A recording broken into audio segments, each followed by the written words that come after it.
deposits. If I can sell 60 over the one weekend, I can sell 100 for the year. And then I called the other 11 stores. They didn't have that many. They had each 10, 12, 15. Unbelievable. Something that wasn't selling almost at all.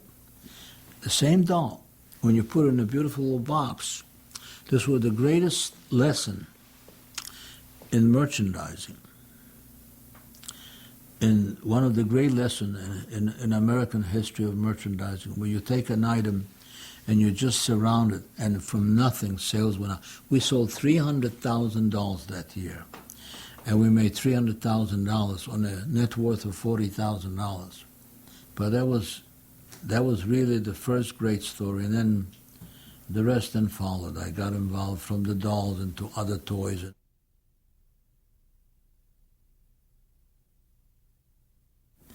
I would say Johnny 7 OMA was very famous. And then Susie Homemaker line of appliances were very well known.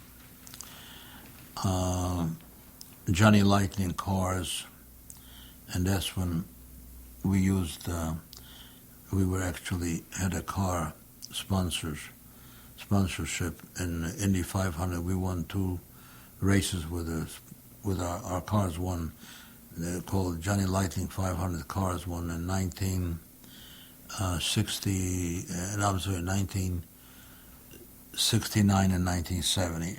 Al Anser won 2 races. Then the Dawn Dolls, then Transformers, Dolly Surprise, and Sesame Street line was great. I have close to 100 patents, most of them all in toys, but I also have a poker patent that you know about, which allows the viewer on TV to see the closed cards. I was watching an old ESPN show that showed the horseshoe tournament, but they were showing all the hands with the cards, the closed cards, not being able to, they were not able to show them. So hand after hand was played, and at the end of the hand, the audience didn't know what was going on and became very boring. So a thought struck me. If you could show on TV the closed cards somehow, that'll make the game really interesting for the viewing audience. And when that thought came, the rest was pretty automatic, because immediately I knew it can be done. And the way we did it, we cut holes in the table, put the glass panel on top of it, and the player puts his cards on top of that glass. Underneath we have cameras, lights, and electronics.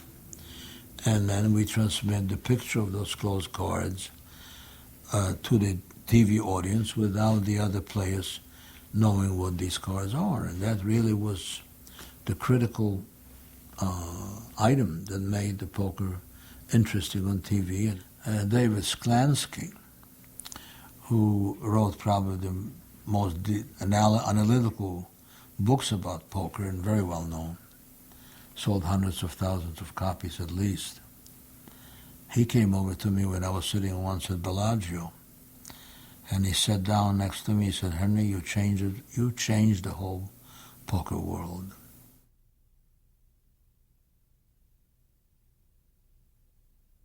I was playing in the Manhattan Chess Club, and then I started to get headaches. And my wife Susie suggested, "Why don't you try poker for a change?" And I did, and I liked it. Perhaps one of the top players in 7-card stud. I won the championship in a horseshoe in 1996, I believe, and got this gold bracelet. And I also played competitively, often at the Taj Mahal and sometime at Bellagio. And I probably hold my own, or better than hold my own, in high-stakes games. But I also tried my luck in the no-limit poker, and I believe in 1997 I was in the final table there at the horseshoe also.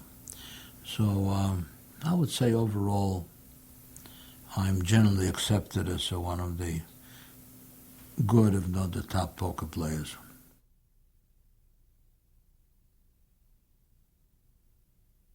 my wife Susie was pushing me to write about my wartime experiences, and I was very reluctant, and finally I agreed to try, and I wrote 2 chapters which I thought would be most emotional about this jail yard thing, and another one, and I sent them to, I found out who was the chief historian for the eafsd Institute, as the greatest documentation center for Jewish affairs, Jewish history in the world, probably in New York City. Professor Dobrashitsky was the head historian, and I sent him my handwritten 2 chapters. And then he called me back. He said, you know, these are the best 2 chapters, the best stories I've heard about any. I mean, this is better than any book I've so far seen. And he's seen them all, so he says, by all means, finish the book. But because I was busy with a lot of different things, with the toys and all that, it took me actually 3 years. And then the book was favorably reviewed by a lot of newspapers, London Times, New York Times, and it was then actually published 5 or 6 different times. And even today, I still get occasional letters from people telling me how the book influenced their lives a lot.